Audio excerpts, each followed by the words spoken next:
Donc, comme je l'ai indiqué, Baruch Hashem, nous avons terminé, si on peut dire terminé, avec la question de ce verset, Shema Israël, Hashemenu Hashem Echad, et nous passons, Baruch Hashem, et encore une fois, je me permets de le rappeler, ça nous montre à quel point l'essentiel est dit. Parce que tout ce que à part Baruch Shem, que le Raphaël va déjà évidemment évoquer et développer, mais tout ce qui, et on fera, Bezrat Hashem, d'ailleurs, une étude sur ces bénédictions avant la lecture du schéma et après la lecture du schéma, d'ailleurs plus approfondie, mais le Ramchal, en réalité, on parle de manière très succincte. Pourquoi? Parce qu'en réalité, l'importance, elle est sur ce Shema Israël, elle est sur ce Baruch Shem. Et toute l'intensité que nous avons développée, nous avons exploité, nous avons expliqué, relevait de cela. Et ça me paraît essentiel que nous ayons tous en tête qu'en disant Shema Israël et son implication et son intention, eh bien, amène une réparation, une correction du monde. C'est pas ce que nous avions abondamment développé sur ce point. Et je voudrais, Bezrat Hashem, que nous passions donc effectivement à ce Baruch Shem, Kevod, Malchuto, Leolam, Vaed. Omna, les Tikkun Agadol Azé, pouvoir pleinement réparer. Itchaber, tikkun acher. Pour pouvoir pleinement réparer, eh bien, il faut s'enquérir, j'ai envie de dire, d'une autre réparation, d'un autre accomplissement, à savoir, ve'u anichlal beshevach. C'est qu'en réalité, c'est lui aussi une louange envers ce créateur. Après avoir reconnu l'unité et l'unicité absolue du créateur, eh bien, nous reconnaissons sa présence, sa diligence sur le monde entier. Chez Omrim, Achareze, Dayenu, Baruch, Shem, Kevod, Malchuto, Leolam, Vaed. D'abord, je traduis littéralement, après on va développer. Baruch, donc, eh bien, est reconnue la source même de la bénédiction. Quelle est-elle? Shem, Kevod, Malchuto. Ce n'est pas ce qu'il a, c'est pas ce qu'il fait qu'il honore, c'est son nom lui-même. Vous avez remarqué? Shem, Kevod, Malchuto. Son nom est évocateur de grandeur, de respect. Et ce, Léolam va être pour l'éternité. Vezé, qui n'est pas bien. Chez Klal Kol Hashpaotav Yitbarach, Ve'arotav, Em Inyanim Nimshachim B'Mesibot Shonot. Tout ce qui va être géré, inscrit, encore une fois, dans le monde, eh bien, provient des agissements, si je puis dire, des ministres du Créateur. D'accord? Différentes raisons, différentes évocations, différents paramètres, différents épisodes. Tout cela, évidemment, prend sa source chez la volonté du Créateur. Mais disons qu'elle est orchestrée, comme je l'ai dit, j'ai appelé ça le ministère. C'est Elohim, c'est Hachem Tsevaot, différents aspects. Vekulam nishrashim, unitlim, beyichudo itbarach, ushlemuto amiti.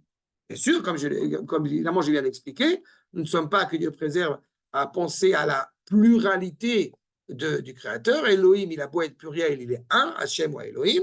Donc tout cela s'inscrit clairement s'inscrit et dépend et enraciné dans son unité absolue, authentique, concrète. J'aime bien ajouter un point que j'ai souvent déjà, une forme que j'ai souvent évoqué. Il n'y a pas de faute chez le Ramchal. Ou shlemot amiti. Vous avez remarqué, ce n'était pas shlemot amitit. C'est un masculin, ce n'est pas un féminin. Pour ceux qui ont peut-être oublié, je le rappelle, c'est volontaire. Pourquoi? Parce que c'est une shlemut qui est active, qui n'est pas passive. Dans ce rapport à la dimension active de la perfectibilité, de la perfection, c'est-à-dire d'Akadosh Baruch Hu, elle est masculine. Vous allez me dire pourquoi le masculin serait parfait et le féminin non? Ça n'a rien à voir avec toutes les questions des pseudo-féministes. Ça a à voir avec ce rapport d'actif, parce que dans le monde, on avait déjà évoqué, vous avez deux aspects. Un aspect qui reçoit et un aspect qui donne. Quand on est en train de donner, eh bien, se révèle au grand jour notre activité. Quand le Rav dit Shlemut Amiti, c'est une activité qui est visible à l'œil de la présence de cette activité d'Akadosh Baruch Hu. Akadosh Baruch Hu, il est à la fois, vous remarquerez que la Shechina, par rapport à ce qu'on a dit tout à l'heure, elle est féminine. Et Akadosh Baruch Hu, il est, ou, pas elle est. Oui, il y a cette ambivalence, chaque Baruch d'être à la fois actif, de prendre une part considérable pour la création, et d'un autre côté, d'être, entre guillemets, passif, parce que Am Israël agit.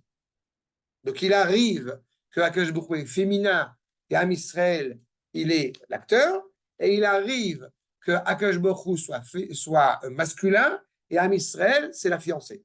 C'est la Kala. Au Matan Torah, Khatan ve Kala. Qui est la Kala? C'est Am Israël. Qui est le Khatan? C'est Akadosh Baruch. D'accord? Il y a cette ambivalence-là. Achat.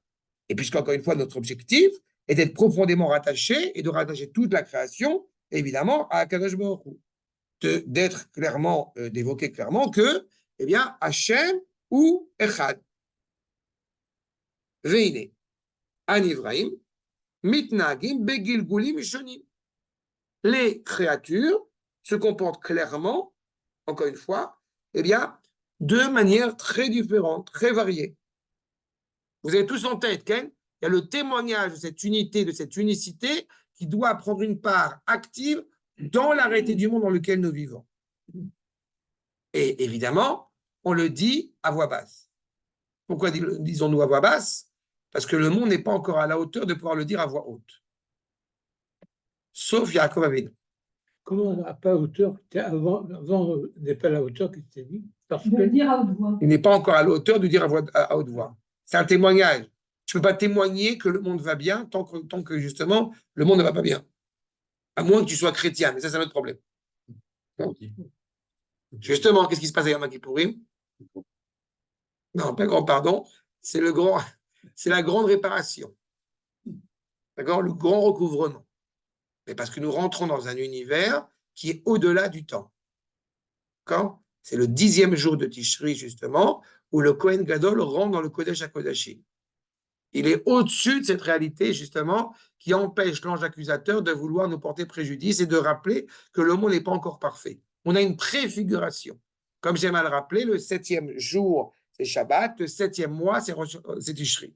Quand tu rentres dans Tishri, tu rentres déjà dans une préfiguration du 8e jour, du 8e mois. Une fois que tu as intégré cela, eh bien, automatiquement, la dimension spirituelle, la dimension matérielle prennent un autre sens. C'est pour ça que juste après Tishri, tu fais quoi? Le 8e mois, conséquent, mais Shiva Ruach au Morid Ageshem. Tu ramènes le souffle à sa source, puisque c'est à ce moment-là, le mois de Cheshvan, donc le 8e mois, donc hors nature, hors norme, où tu rappelles la Gvura d'Akadosh Baruch Hu, la vigueur d'Akadosh Baruch Hu qui va faire descendre la pluie. Tout ce rapport de 6, 7, 8, on l'a souvent évoqué, mais c'est essentiel parce que c'est vraiment des notions, encore une fois, qui reviennent dans la tradition juive de manière assez fréquente. Le fait est, c'est que donc les différentes créatures, clairement, eh bien, vont agir de manière différente, les fiks, l'ashpotaele ou mesibotehem, selon les différentes influences, les interactions dans le monde, en fonction, encore une fois, de la réalité du monde. Mais sauf à kol ou shegiu leishtalem beshlemut amiti. Vous avez un processus historique. Un processus historique avec différents apports qui permet au monde d'arriver à cette authentique complétion. D'accord? On pourrait se dire à quoi ça sert tel événement. Parfois on le sait, parfois on ne le sait pas. Mais on est sûr d'une chose, c'est que ça n'a qu'un seul but. Ça n'a qu'un seul but, une seule finalité, à savoir sanctifier, honorer l'unité absolue du Créateur. Kioulam, Gazra Chochma Eliona, Shelo Imasher, Velo Yagia Mishtalem Laberouim. Il n'est pas envisageable à un instant T que remarquerez, Beroui, pas Nivraim, c'est que les créatures, elles ne sont pas habilitées à vivre cette perfection, à vivre cette amélioration. Et là, allez kol hamesibot haele ve'achar kol gilulehem. Si ce n'est après tout ce qui a pu se produire, toutes ces chutes, toutes ces élévations. On va dire un exemple très concret. Qu'est-ce qu'a fait, malheureusement, qu'a engrangé Simchat Torah au sein du peuple juif? On aurait pu s'en passer sans aucun doute. Ça, c'est évident. Et pourtant, on voit rétroactivement l'implication que ça a eu sur le peuple, la réflexion. Bon. Donc, ça veut dire que il y a, comme j'ai souvent dit, vous avez deux manières. La manière la plus directe et la manière détournée. Même la manière détournée, elle amène automatiquement à la finalité du projet, de toute façon. Combien est grand Gdola Asarat Atabat de Achashverosh? Dès que Achashverosh il a enlevé sa bague, eh bien, le peuple, si on parle comme dans le sens de la Megillah, une grande partie du peuple juif qui avait voulu s'oublier se réveille. Parce qu'il a enlevé sa bague pour la donner à Aman. Le passage. Hein? C'est pas un hasard que c'est une bague, c'est Galgal. Hein, ça peut tourner d'un côté ou de l'autre côté. עכשיו, והנה, בהיות הפעולה והשליטה לאיחוד, il n'y a jamais, on l'a déjà dit souvent, mais c'est important de le répéter à chaque fois, il n'y a jamais de réalité qui existe dans le monde sans l'expression de la volonté d'Akadosh Baruch Hu, aussi interrogative de notre part soit-elle. Parce que justement, il a toujours le contrôle. Nitle akol bo. Tout est rattaché à lui. Toute l'influence, toute la construction ou que Dieu préserve la destruction n'est attachée qu'à elle. Quand l'âge pas, toute l'année, on voit bien les défis permanents qui sont lancés. Le jour de Yom Kippourim, ils n'ont pas de achiza, ils n'ont pas de possibilité de se rattacher, d'y mettre un frein, d'être un obstacle. Chez En Ela, Alfei Ichud. Vaderech Lagia le Beruim Ela. On sait pertinemment quand on se tourne vers Akadosh Baruch Hu, qu'entre lui et nous, il y a énormément de paramètres. Mais entre nous et lui, il n'y a rien. D'accord? Ah, c'est clair, c'est clair ce point? Non, c'est pas clair? והנה, בהיות הכוונה בפסוק ראשון, לתלות הכל בייחוד כמו שכתבנו נמצאו כל ההשפעות נתלות בזה. Toutes les influences, encore une fois, ils sont intimement rattachés. והכל שב אל עניין השלמות האמיתי שזכרנו. Donc tout cela n'a qu'un seul objectif, être rattaché, je répète, à ce qui est essentiel, ce qui est vrai, ce qui est juste. Et, je répète, l'intention qui est demandée de la part de la Torah, et c'est pour ça que le Ramchal a insisté, d'abord et avant tout, c'est le Shema Israël. C'est-à-dire que ces deux passages, Shema Israël et Baruch Shem, sont dits avec une intention parce que tout le reste va être dépendant de cela, va être la conséquence de cela. Il est dans l'admisé Baberouim, où שישרה שמו עליהם להידבק בם קדושתו. Je reprends. שישרה שמו. שמו, même gematria que Ratson. L'expression de la volonté, c'est son nom. En étant conscient de l'unité d'Akadosh Baruch Hu et de son unicité et de son implication sur le monde, eh bien, nous permettons d'une certaine manière à son nom de résider parmi nous, à son expression de sainteté, eh bien, d'être, d'en être aussi, d'en profiter aussi, d'y être intimement relié. D'accord? Aïdapkut, Gadol, Veishlot Bam, Veyamshichem Acharav Tamid. Vous vous rappelez que nous avons une mezouza sur la porte. Nous avons une mezouza sur la porte. Pourquoi avons-nous une mezouza sur la porte? C'est-à-dire la mezouza avec le parchemin, oui, bah oui, bien sûr, le parchemin de la Kirat Shema. Quand nous sommes dans un endroit où l'unité du Créateur est clairement vécue, il n'y a pas de problème. Mais le problème, c'est quand on passe d'une réalité à une autre, de l'intérieur vers l'extérieur. À ce moment-là, il y a un danger. puisqu'on ne verra pas forcément avec la même envergure l'unité du Créateur. Donc, en disant Tfilat Haderer, en disant Shema Israël, eh bien, on est constamment rattaché à cette unité. Même dans les moments où cette unité, elle n'est pas forcément visible. Parce que le monde, encore une fois, est complexe. Il nous apparaît à l'heure actuelle complexe. L'unité, c'est l'unité de l'Israël.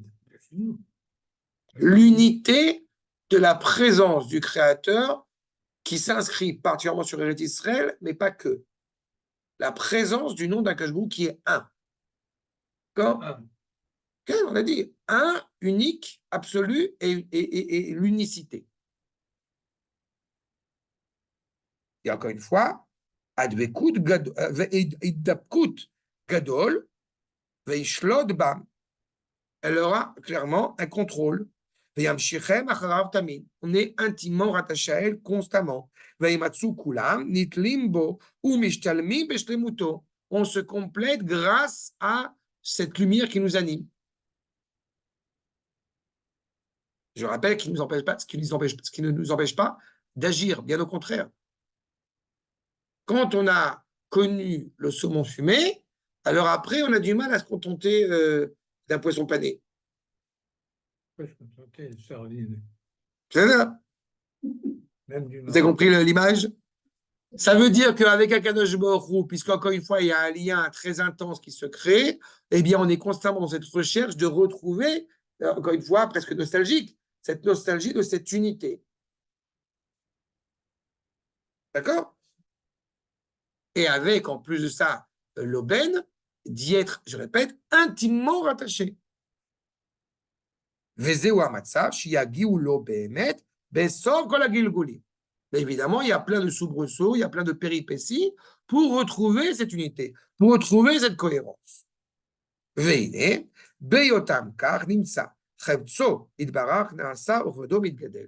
Au moment où la créature, par ses voix du Shema Israël de Baruch Shem, est profondément rattachée à Akadosh Baruch Hu, eh bien, le roi est couronné, le roi est honoré, le roi, en réalité, retrouve sa place cohérente et authentique. Son honneur se veut d'autant plus grand. Veze, ikaratara sheumit ater beberua, ukevichol mitgadel bam. Là, on a affaire, même à l'échelle humaine, quelque chose qui est exceptionnel, que j'aime souvent rappeler. La grandeur du roi, donc d'Akadosh Baruch Hu, donc d'Israël. Où est-ce qu'elle se mesure? Où est-ce qu'elle se perçoit? Par le prisme de la grandeur du peuple juif. Plus le peuple juif va se révéler dans sa noblesse exceptionnelle, plus le roi va être éclairé, j'ai envie de dire illuminé. Vous prenez un père de famille avec un fils qui connaît la Torah, pour le coup, mieux que lui. Réaction du monde occidental de manière générale, souvent rigolé à dire avec d'autres, du monde occidental de manière générale, non, mon fils ne peut pas être plus intelligent que moi. Réaction de la conception hébraïque, j'en suis d'autant plus fier. Pourquoi? Parce que je suis plus proche du Har Sinaï, mais mon fils est plus proche du Mashiach.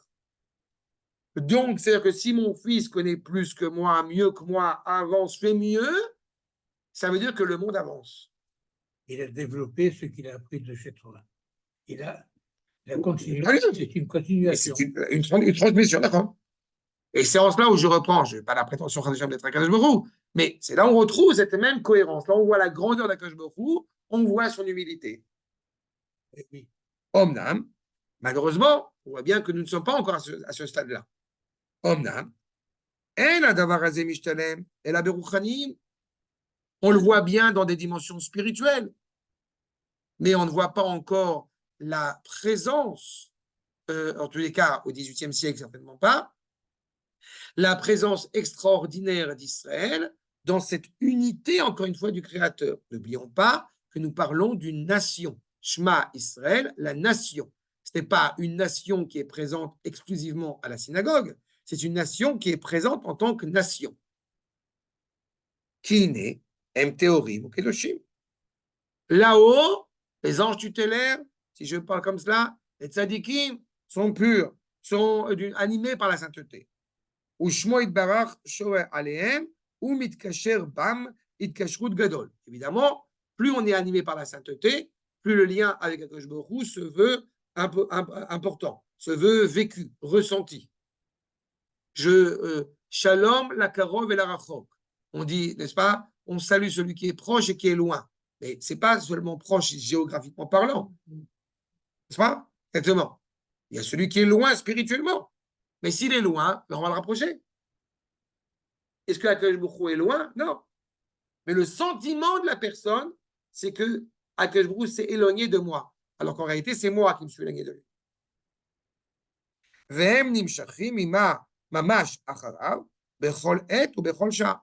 Plus on est animé par la sainteté, plus on a soif.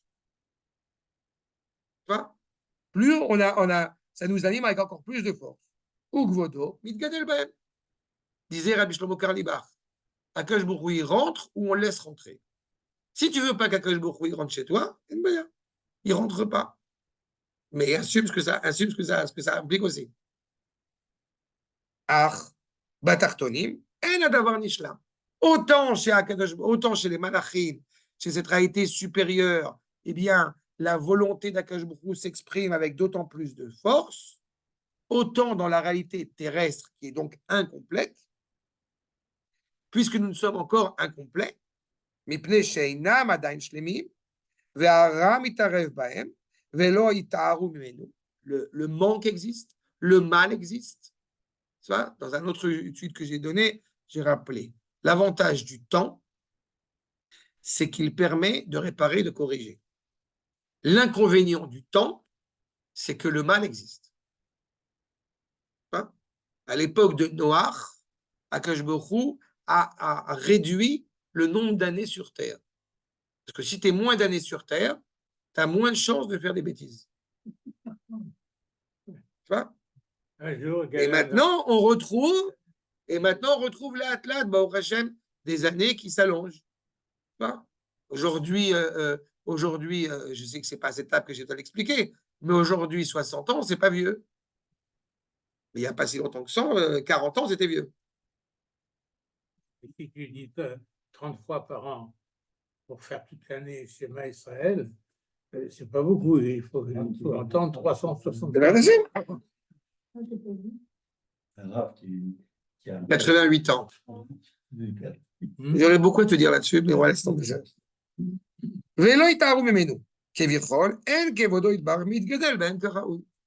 Malheureusement, la présence d'Akadosh Baruch Hu ne peut pas être profondément claire, présente, sereine, lumineuse, à deux niveaux. Un, parce que la créature n'est pas encore accomplie à la mesure où on attend. Et d'autre part, parce que Akadosh Baruch Hu est intéressé à être bienveillante à l'égard de sa créature. Qu'est-ce que je veux dire par là? Si la lumière était trop intense, la créature ne pourrait pas subsister. Donc, Akadosh Baruch Hu, il permet à cette créature, encore une fois, d'avancer. S'améliorer. Ok? Venez. Amalachim mitzad tikun shembo. Vous voyez que les malachim, eux aussi, ils n'ont pas une réparation, mais un accomplissement à faire. Meshaprim shevarze. Sont en train de louer Akadosh Baruch Hu, effectivement, j'ai envie de dire de leur côté à eux, de louer le fait qu'Akadosh Baruch Hu ne soit pas présent au milieu d'une réalité qui est, comment dirais-je, à la fois propre et, j'ai envie de dire, essouillée, puisque le monde n'est pas encore accompli. Baruch Shem Kevod Machuto, Leolam Vaed. Comment est-ce que les anges tutélaires, ils louent le Créateur et son royaume le plus exceptionnel? Par ce prisme de Baruch Shem. Il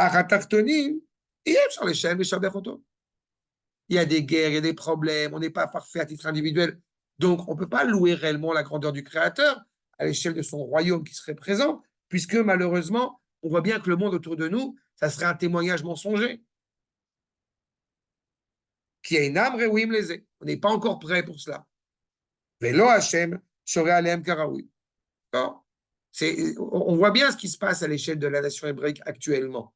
Vous avez ceux qui vont vous dire, ça y est, on est arrivé, l'État d'Israël est là, donc c'est parfait, tout va bien dans le meilleur des mondes. Et puis, ce qui serait à mesure une absurdité. Et vous avez ceux qui vont vous dire, non, non, on est encore en exil, le peuple juif n'a pas changé, n'a pas évolué. Depuis la destruction du deuxième Beth Amikdash jusqu'à aujourd'hui, rien n'a bougé. Vous comprenez que c'est aussi absurde. Mais on n'est pas encore là où on doit arriver. Vélo à Kavod, mitgadel ben. Malheureusement, la grande Kavod ne se fait pas suffisamment entendre. Et là, Yaakov Avinu alav shalom, Zacha gvar leze be'et ptirato, mina olam. Au moment où Yaakov Avinu va justement décéder, eh bien, il n'est pas encore décédé. Au moment où Yaakov Avinu est décédé, s'apprête à décéder, eh bien, il est, oui, prêt à cela. Il est prêt à voir le monde sous cet angle-là, encore une fois, de cette unité totale, cette complétion totale. Peyoto, im kol banav hakedoshim sevivav, shelo haya ben pisoul. Puisqu'il n'y a aucune scorie, aucun manque, aucun filtrage chez les fils de Yaakov, par conséquent, eh bien, Yaakov a déjà atteint cette grandeur, cette unité, même dans la création, à son niveau à lui. Venitatru beichudo, idbarar shamru shema Israël. Ve'az ana hazaken baor shem kevod. Qu'est-ce qui se passe? Yaakov est vivant parce que le Ham Israël est vivant. C'est ça? Et du coup, j'ai envie de dire, il est éternellement vivant. C'est pas Yaakov, il est vivant, au sens où on le comprend au sens biologique. Yaakov ne peut pas mourir. Yaakov l'omet. Pourquoi il ne peut pas mourir? Parce qu'il est animé par une vie éternelle. Il est animé par une vie qui englobe tout. Mitato shlema, son lit est parfait. Comment on doit interpréter ça? Il n'est pas mort, il est toujours. Non, il est mort. La preuve, c'est qu'il a été enterré. Donc, c'est la question, elle n'est pas à ce niveau-là. Oui. Simplement, il faut comprendre que cette notion d'élan vital est un élan qui dépasse l'entendement. Vous avez un autre exemple bien connu. Avraham, il monte avec Yitzhak sur l'autel. Il n'y a pas écrit que Yitzhak il est redescendu. Il y a, à un moment donné, il y a un niveau qui est particulièrement exceptionnel où il n'y a plus de scission entre avant et après. La mort, c'est un instant. Mais quand on vit une vie d'une telle intensité, il n'y a plus d'avant et d'après. Il y a une continuité. Rosh Hashanah, c'est Yama Arichta. C'est quoi Rosh Hashanah? C'est la lumière la plus intense qui soit. On est au-dessus de l'ordre de la nature. Comme j'ai coutume de le rappeler, il n'y a rien de nouveau sous le soleil. Enfin, c'est Shlomo. El Chadash Tachat HaShemesh. D'accord. Sous le soleil, il n'y a rien de nouveau. Mais au-dessus du soleil, c'est en renouvellement permanent. Yaakov Avinu, si Avraham et Yitzhak, c'est le soleil et la lune, Yaakov, c'est les étoiles. Donc, c'est une illumination permanente. Il est déjà en train de vivre cette réalité. Il arrive à un tel niveau, encore une fois, où il n'a pas besoin de le dire à voix basse. Yaakov, même en dormant, il est rattaché à Kadosh Baruch Hu. Je vous rappelle. Il n'a pas besoin de faire un acte quelconque pour être proche d'Akadosh Baruch Hu. Yaakov, c'est l'axe de la vérité absolue. Yaakov est le père de la nation hébraïque. C'est par le biais de Yaakov que Avraham et Yitzhak sont les pères de la nation. Quand on parle comme ça de Yaakov, il n'y a pas la tendance de faire un choix. Un choix de quoi? Nos aïeux, Abraham, Isaac, Yaakov, Moshe, Aaron, David, Shlomo, sont là aussi. Ça n'a rien à voir. Yaakov. D'abord, Yaakov, tu as beau réfléchir, on ne s'appelle pas Bnei Avraham, on ne s'appelle pas Bnei Yitzhak, on s'appelle Bnei Avraham, Yitzhak et Yaakov, et surtout on s'appelle Bnei Israël. C'est qui Israël? C'est Yaakov. Oui. C'est-à-dire? Ah, Donc Yaakov, encore une fois, c'est le prisme de la vérité. Le sceau de Yaakov, c'est la vérité. C'est Tiferet, c'est PR, c'est l'harmonie extraordinaire. Abraham, si il révèle la vertu de grâce d'Akadosh Baruch Hu au monde, si Yitzhak révèle la Gvura, il est évident que Yaakov n'aurait pas pu arriver s'il n'y avait pas eu Abraham et Yitzhak avant. Mais pourtant, c'est grâce à Yaakov qu'Abraham et Yitzhak font partie, entre guillemets, de la nation hébraïque. D'accord? Yaakov, c'est ça. C'est le noyau. Soulam, Gematria, Sinaï. Yaakov, il est rattaché à l'échelle. On n'a jamais parlé comme ça, défini comme ça, Yaakov. Non? Si les Chachamim, si, ils ont fait. C'est beau, non, non. Venimtsa, Shemitzidenu, Enenu Reuim Linyan Ze. On le porte en nous. On n'est pas encore habilité, nous, à le vivre, mais ça nous anime. C'est à l'intérieur. C'est-à-dire, comprenez bien que celui qui est réellement prêt à sortir de l'exil, il est prêt à vivre la Géoula. Seulement, ou peut-être que je rappelle ça aussi, Tavka. Top, Yitzhak Avinu, d'accord? Dans le mot Yitzhak, vous avez Ketz et vous avez Chai. D'accord? C'est votre yot Yitzhak. On veut vivre la cohérence parfaite entre cette vitalité permanente et la fin de l'exil. Cette unité permanente. Yitzhak, comme vous le savez, rira dans le futur. Il n'est pas encore habilité. Lui, il est dans une autre sphère, entre guillemets. Il a vécu la Kedat Yitzhak, mais il ne vit pas dans ce monde, si je puis dire. Yaakov vit dans ce monde en étant rattaché à l'absolu. C'est en cela où il peut dire Baruch Shem. On ne vit pas une réalité étroite, on ne vit pas une réalité qui ne serait pas rattachée à l'éternité, mais on ne vit pas une réalité qui n'est pas rattachée à ce monde. Yaakov est déjà là-bas. Okay. L'entité Israël, n'est-ce pas? Tout à fait. Tu as tout compris. C'est exactement ça. C'est exactement ça. C'est pour ça que l'entité d'Israël n'est pas un ensemble d'individus, comme on l'a souvent évoqué. Parce qu'à l'échelle individuelle, on peut apparaître, on peut disparaître, c'est vrai. Mais cette entité qui se rattache à Yaakov, elle est constante. Exactement. Vie au sens le plus fort du terme. David, Chai Vekaya. C'est en cela où il ne peut pas mourir. Achab. Aïla, Tsat Mimenu, Nitalanu Mitsido chez Yaakov Avinu. On reçoit un peu cette. Parce qu'effectivement, il n'a pas révélé la fin des temps à ses enfants. Mais si Rachid dit qu'il n'a pas révélé la fin des temps, ça veut dire qu'il n'a pas révélé ça, mais il a révélé autre chose. La preuve, c'est qu'il va les bénir chacun pour qu'ils sachent honorer le rôle qui est le leur pour assurer cette fin des temps. C'est pour ça qu'on le dit à voix basse. Zulati beyom kippourim, shemit'alim bo Israël, le madrigat amalach. D'accord? Si ce n'est encore une fois Israël qui est puisque justement le jour de Yom Kippourim, nos frères Ashkenaz notamment ont l'habitude de mettre le kittel. Pourquoi? Parce qu'on reçoit des anges. Le jour de Yom Kippourim, le Kohen Gadol, c'est-à-dire Am Israël par le prisme du Kohen Gadol, rentre dans le Kodesh HaKodashim. Et j'ai souvent rappelé et évoqué cela, il ramène les encens, il y a de la fumée dans le Kodesh HaKodashim, et alors il commence à voir. On penserait que ce serait l'inverse. Tu vois, et après il y a de la fumée. Non. Parce que la vision, elle prend une autre dimension.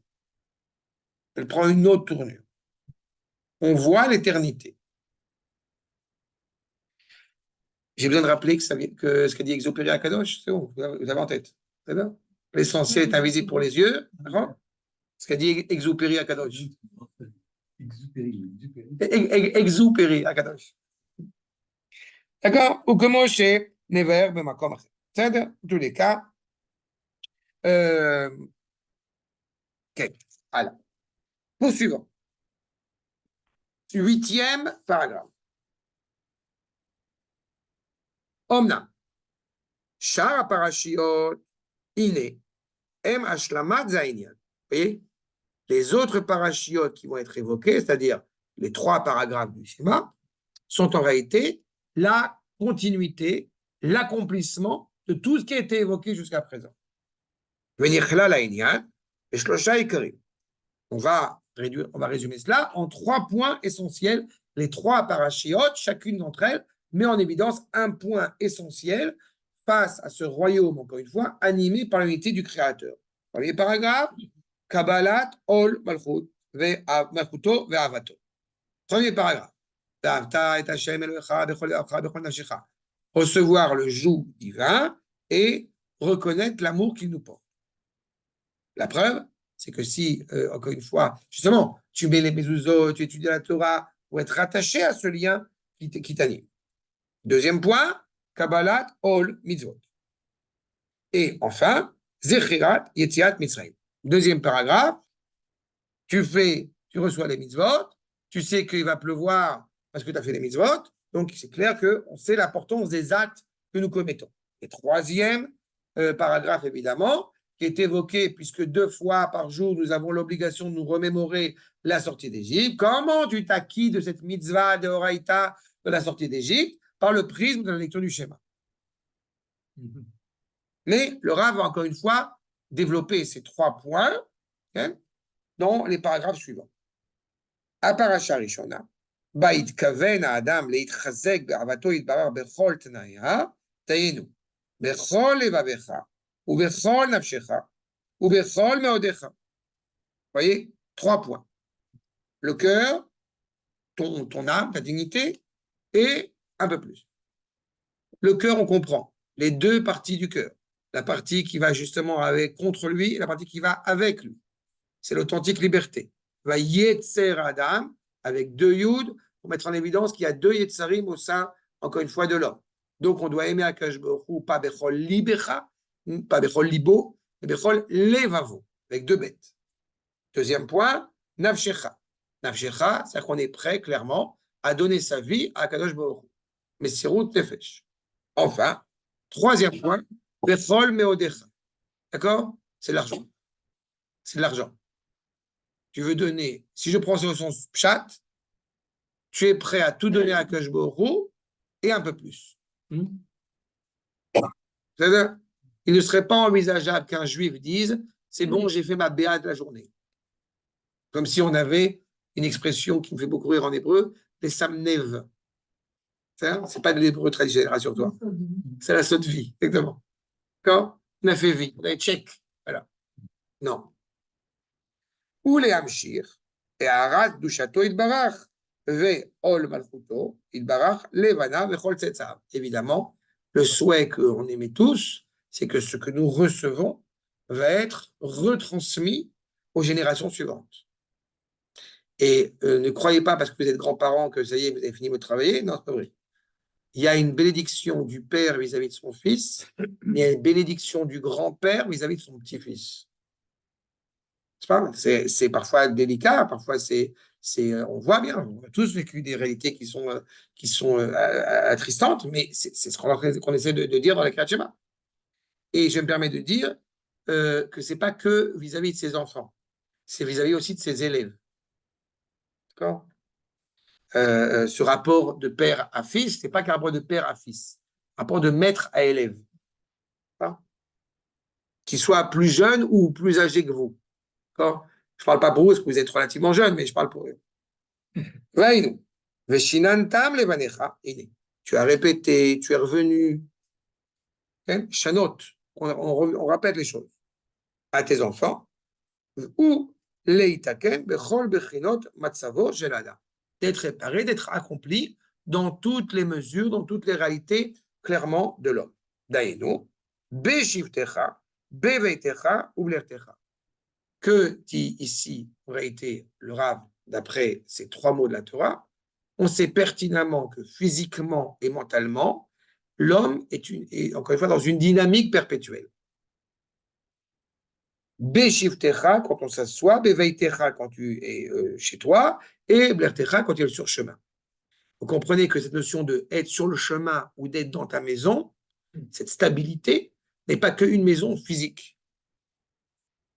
Elle est encore une fois dans un statut où on est. Où l'État Ken Beze, Bechinat Habayit Shelo. Il y avait le Netivot Shalom. Il rappelait la mitzvah quand on doit faire le ma'aké. C'est la rampe, vous savez, sur la terrasse, sur les escaliers, on doit mettre une rampe, on doit cadrer. Alors, sur ton toit, quand tu achètes une nouvelle maison, on dit qu'on doit mettre une barrière. Alors, le Netivot Shalom, il avait pris cette mitzvah et l'avait impliquée au niveau de l'homme. C'est-à-dire que, Baruch Hashem, l'homme, il a des nouvelles pensées, il se développe et ça. Il faut qu'il fasse une barrière à sa tête pour éviter de tomber, pour éviter de trébucher. Vous voyez ce que je veux dire? C'est un peu ça. C'est-à-dire que dans la situation psychologique dans laquelle l'homme peut se retrouver, il doit clairement s'enquérir de réparer, de mettre, encore une fois, une limite claire dans sa maison. Il devrait être bien défini tout cela, encore une fois, au nom de cette réception du joug divin sur lui. D'accord? Qu'il n'y ait pas de malentendu. On l'a déjà souvent évoqué, c'est pour ça que j'essaie de ne pas me répéter. La notion de cadre, elle ne doit pas être frustrante.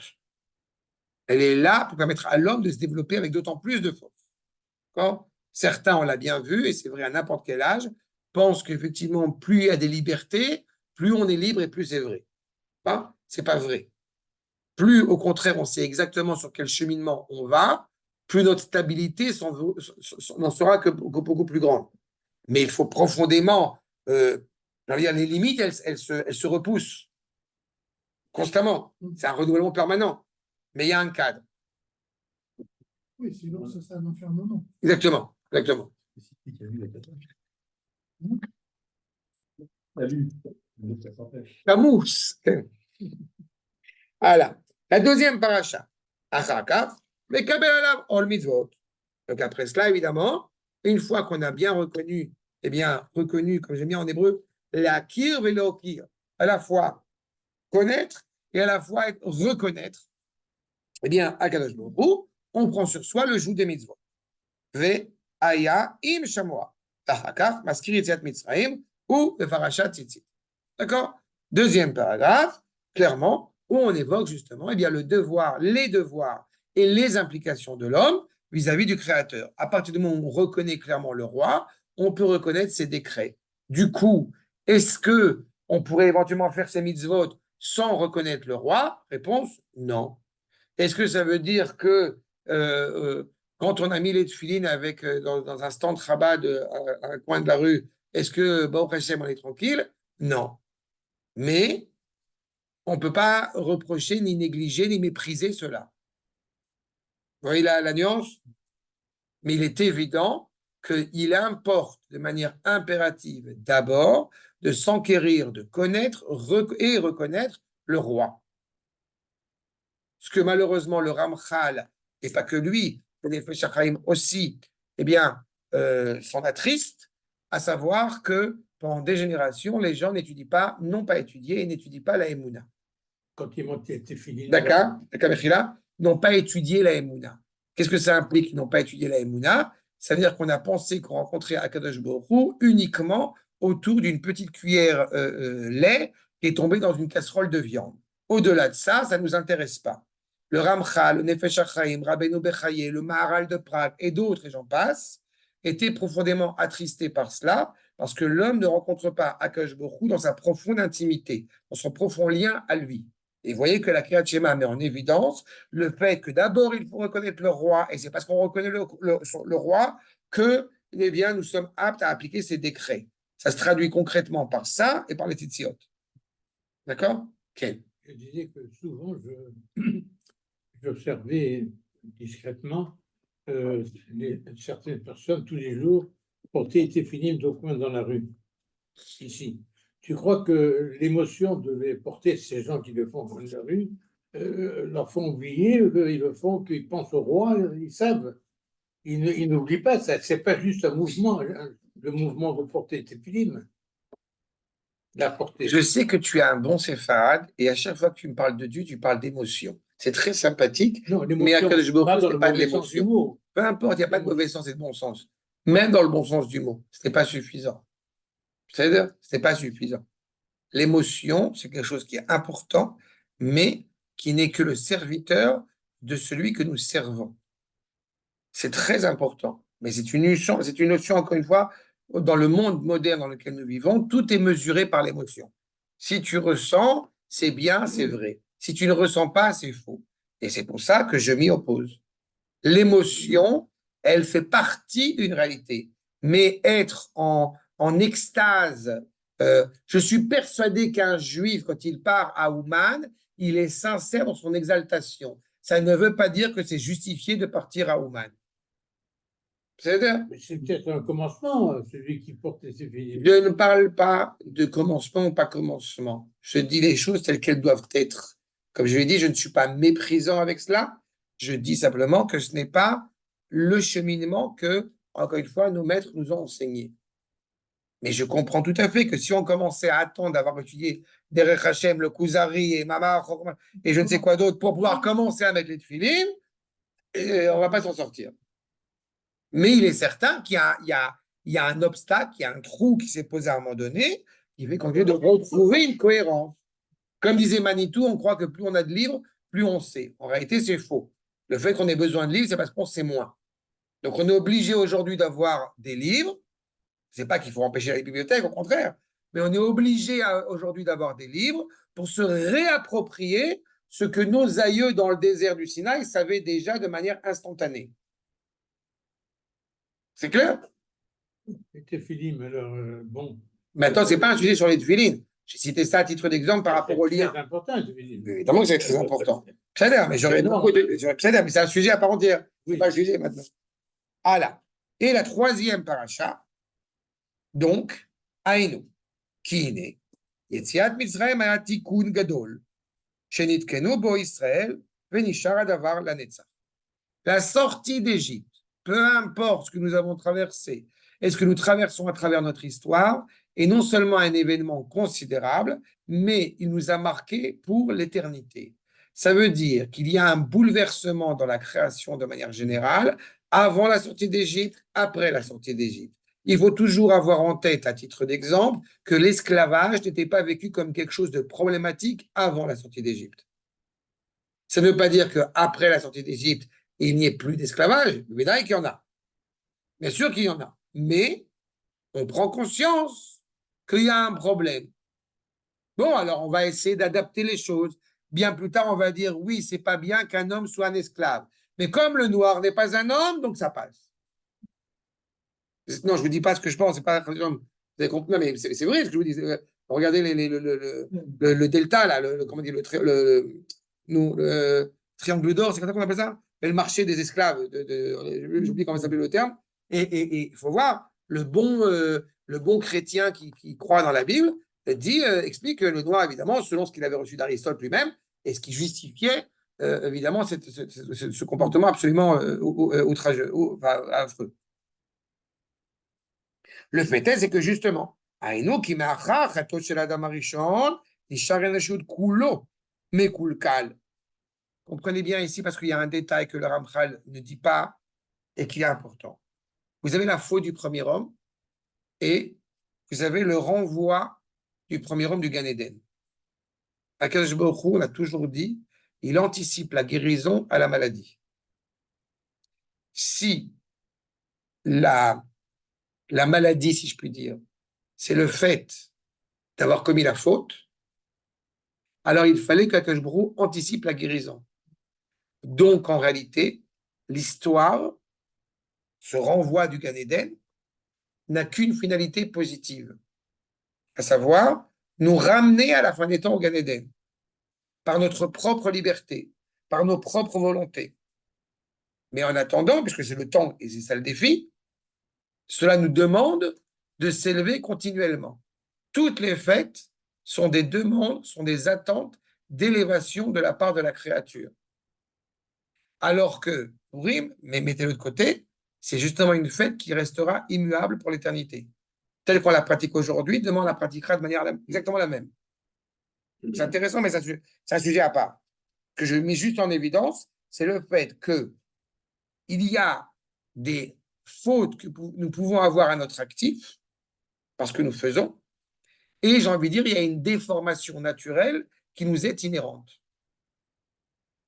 Et on ne peut pas y échapper. C'est comme ça, l'homme a été constitué comme ça. On avait souvent parlé de cette problématique par exemple, d'être végétarien.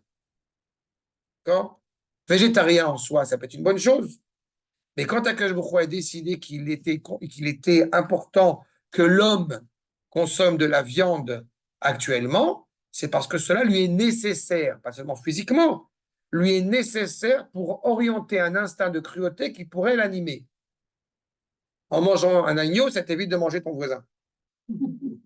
Si je le dis un peu comme ça. C'est pas le même goût. L'agneau, c'est bon. On peut l'entendre Ah oui. comme le agneau. Mais Kulkal, qui est beau. Veaya, Ton voisin. Veaya Ara Midgaber. Donc évidemment, le mal va supplanter. Bechulo. Ah, Shelo haya nimtza makom letov sheitchazek klal. S'il n'y avait pas cette anticipation de la part du Créateur, le mal supplante le bien et il n'y a aucun moyen de réparer. Donc là encore, la sortie d'Égypte, elle nous fait entendre un point essentiel, à savoir que le monde n'est pas à l'abandon. La sortie d'Égypte a marqué le peuple juif, mais aussi le monde entier, puisque même dans les périodes difficiles où le monde entier va être méprisant à notre égard en disant « Aïe Elohechem, il est où votre Dieu ?» Mais s'il dit « il est où votre Dieu ?» ça veut dire que d'une certaine manière, il essaie de se convaincre d'une réalité qu'il sait dépasser, enfin, qu'il sait qu'il est partagé à lui. Tu vois? Afalpi, Shenivrar Avram Avinu alav hashalom, הוא וזרעו, לשם נבדלים מכל האומות. הנה, עדיין לא היה להם מקום שיוכלו להתחזק ולהתכונן בבחינת אומה שלמה ולזכות לעטרות הראויות להם. Avram Avinu, il est clair qu'il a pris le cheminement qui répare, en tout cas qui est en voie de réparation de ce qui avait été bouleversé par Adam Arishon. Mais un homme ne peut pas combler le sens optimal de la création. Pourquoi? Parce qu'un homme n'est pas une société. C'est rare qu'une société, un peuple, c'est rare qu'on ne soit pas d'accord avec soi. Oui, c'est rare en général. Mais quand on est justement dans une entité, automatiquement, il y a des interrelations, des interactions qui nous interrogent sur ce devoir moral, sur ce devoir de faire le bien, sur ce devoir d'être attaché à Kadosh Baruch Hu. Ou mipnei hara, shaya, marchir aleim, puisque nous sommes dans une structure où il est beaucoup plus complexe de mettre en place une nation animée par le bien, animée par la volonté d'Akadosh Baruch Hu, animée par la morale, eh bien, et pour que cela soit réellement motivé par la liberté pleine de l'homme, eh bien, l'obscurité devient une nécessité. C'est pas? Ve-azohama harishona, shelo yatsa mehem adain. On n'en est pas encore totalement sorti de cette souillure, de cette impureté. ועל כן, הוא צריך שיגלו למצרים וישתעבדו שם. Et nous dit le Ramchal, du coup, selon les tout le monde n'est pas forcément d'accord avec ça, mais c'est ce que explique le Ramchal. Sur le fait qu'effectivement, nous avons dû sortir en Égypte et être esclaves en Égypte. Ou beoto hashiabud agadol, itzoufu kezahav betorakur vitaru. Qu'est-ce qui se passe? La famille hébraïque qui va donc devoir descendre en Égypte, c'est parce qu'elle a besoin d'accomplir un certain nombre de choses qu'elle n'est pas encore capable d'accomplir à ce moment-là. Yaakov a besoin, comme vous le savez, de se battre avec Esav pour devenir Israël.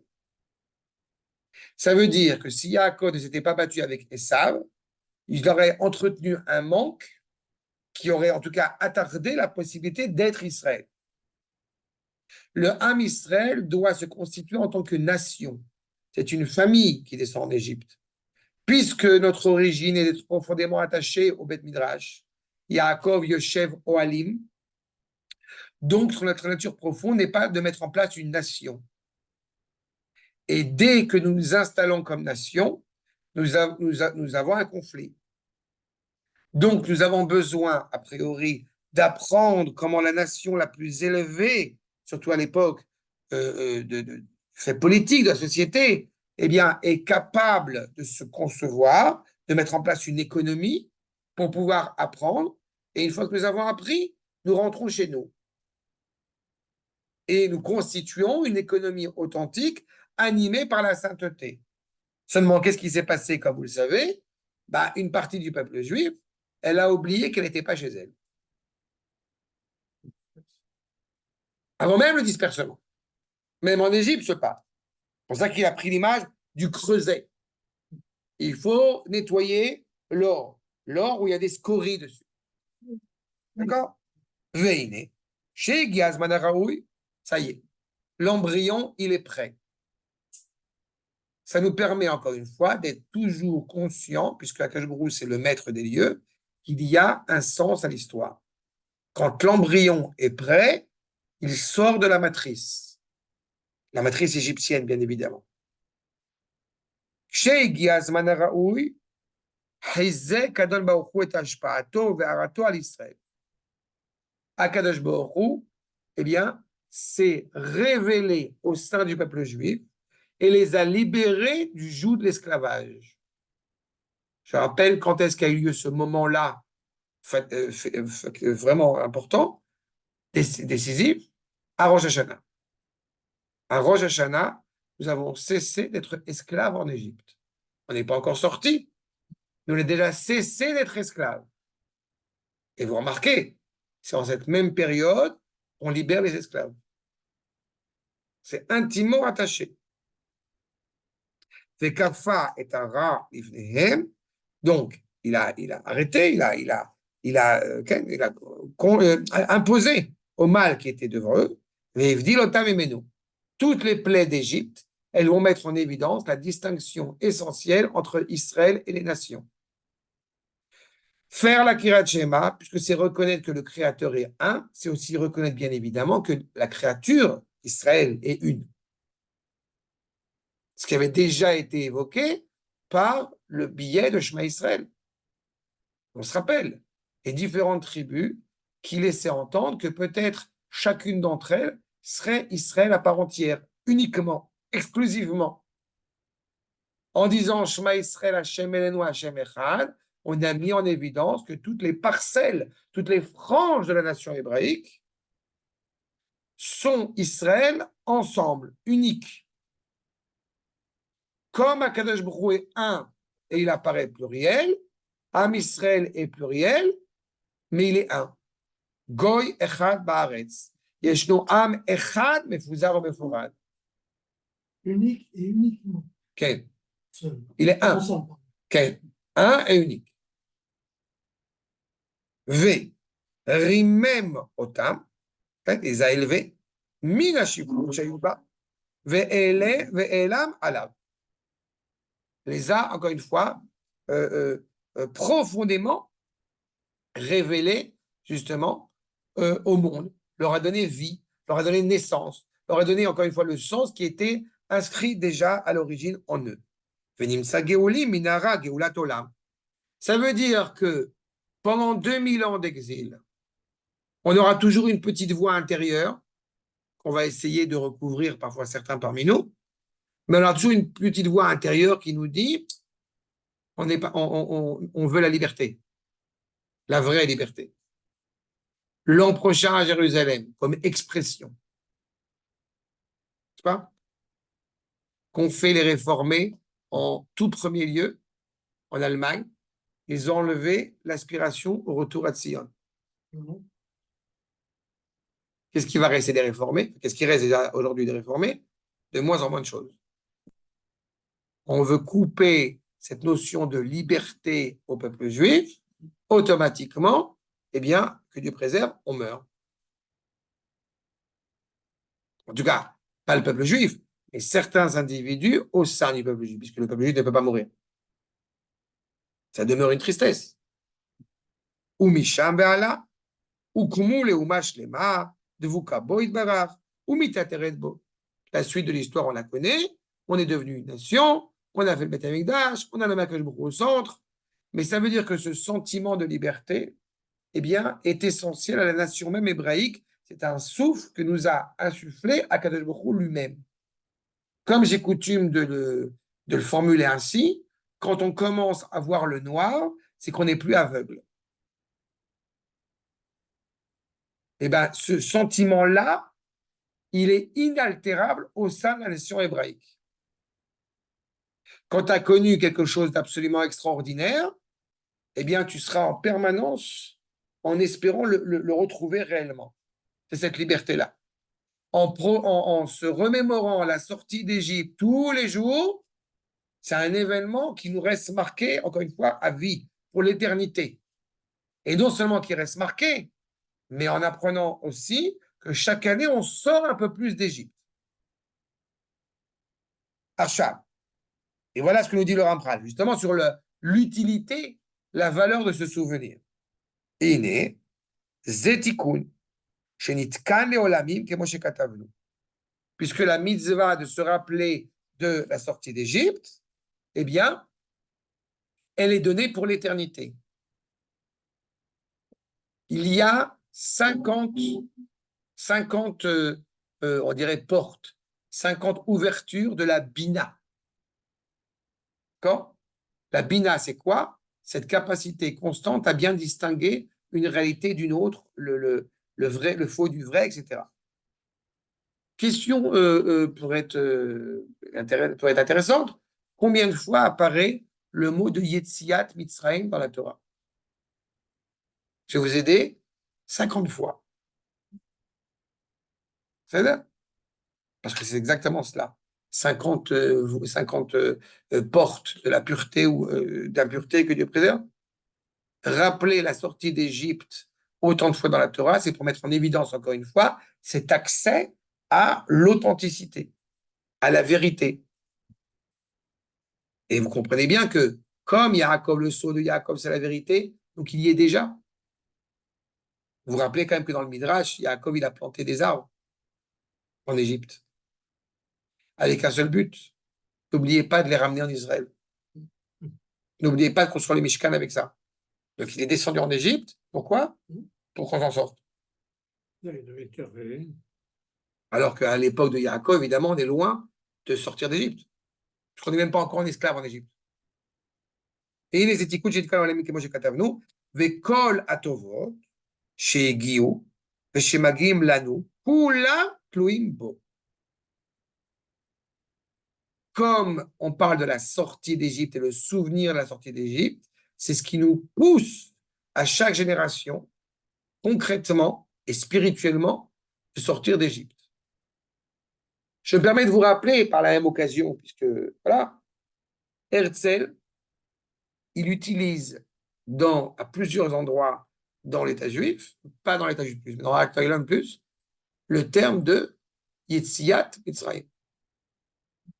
En allemand. Il n'y a pas écrit, j'ai oublié comment on dit, mais pas bon, il est écrit en allemand. Y-T-S, Yetziat Mitzrayim. Pour lui, il est en train de mettre en place la sortie d'Égypte contemporaine.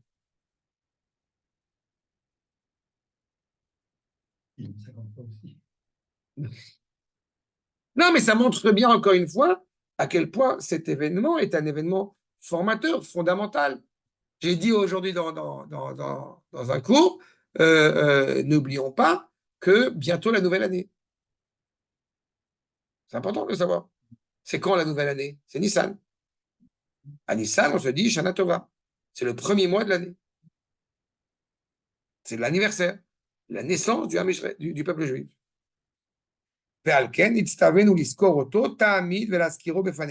Non seulement s'en rappeler, mais le rappeler. Pourquoi il y a cette ambivalence de s'en rappeler et de le rappeler? D'abord parce qu'il y a une dimension pédagogique, d'enseigner à ses enfants, pas comme un événement folklorique, mais vraiment comme un événement qui donne du sens. Et surtout, s'en rappeler, parce qu'on pourrait facilement oublier un tel événement. Il y a quelqu'un qui m'a dit une fois, quoi, mais c'est parce qu'il nous a sortis d'Égypte, alors je devrais le remercier toute ma vie? Bah, retourne en Égypte. Ah. Justement, il le faut, justement. Velaskiro, befinu. N'oublions pas que la bouche, c'est pas Stam s'en rappeler comme ça, oui, je me rappelle. Ouais. Non. S'en rappeler par le biais de la bouche a une valeur. J'ai pensé à faire du Lachon Hara, je n'ai pas fait de Lachon Hara, je n'ai pas commis de faute. Pas forcément le top non plus, mais pas fait de faute. Dès qu'un mot est sorti de ma bouche, il peut être constructeur comme que Dieu préserve, il peut être destructeur. Se rappeler de la sortie d'Égypte par le prisme, encore une fois, de la bouche, eh bien, ça va graver quelque chose en moi. On voit bien ce qui se passe quand une personne eh bien, n'a pas envie de dire un mot vulgaire et elle a envie de dire un mot vulgaire, mais elle ne le dit pas. Et la différence avec une personne qui va dire ce mot vulgaire. Ça souille quelque chose chez lui. Oui, parce que la bouche, là, elle sert uniquement de vecteur. Mais la bouche, la parole, est le point de rencontre entre la neshama et le corps. Et c'est en cela où, évidemment, plus nous nous élevons, plus ce qui doit sortir de la bouche doit être animé par cette neshama. Donc, j'allais des émitrazek atikun alenu ou mitametz orbanu. Encore une fois, la luminosité qui nous anime se renforce du coup par ce prisme-là. Ou matmid banu atoelet anim shach min atikun ahu. Je répète, avant la sortie d'Égypte, il y a une telle dimension de matérialisme, de déterminisme, justement, qui empêche la possibilité de parler de liberté. J'ai souvent cité cet exemple. Vous avez les fêtes saturniennes avec les Romains, vous avez le Tragos avec les Grecs là-bas. Le fait qu'il y ait un festival donc, avec les tragédies, le terme du Tragos, le bélier, ça vous savez, Dionysos. Hein, on a parlé de ça, d'accord? Il y a le festival de 3 jours qui se faisait dans la Grèce antique, où c'était un festival qui était en réalité la débauche et la dépravation la plus totale. Et dans ce festival, qui est donc le festival du Tragos, c'est tragédie, c'est le bélier. Donc on se sert du bélier pour le jeter, pour expier nos fautes. Eux se servent du bélier, c'est dieu du vin, Dionysos et Bacchus, pour faire plein de bêtises. Et dans ces 3 jours où il y avait, comme son nom l'indique, les tragédies qui étaient présentées, il était interdit de tuer son esclave sans justification. On pouvait, mais il fallait apporter une justification. Pourquoi tu as tué ton esclave pendant ces 3 jours? Mais comprenez que ce qui se cache derrière, c'est que 362 jours par an, éclate-toi. Et vous comprenez que dans cette réalité-là, il n'y avait nullement la prise de conscience qu'il pourrait y avoir un problème. Il n'y a pas de problème. Ça nous paraît évident aujourd'hui. Combien de fois on entend, non, mais quand même, l'interdiction d'assassiner, bon, même si on n'avait pas reçu la Torah, ça paraissait logique. Mais combien de gens ont regardé l'histoire de l'humanité pour arriver à une telle ineptie? C'est là. Exactement. À l'époque du Molaire, bien évidemment. D'accord?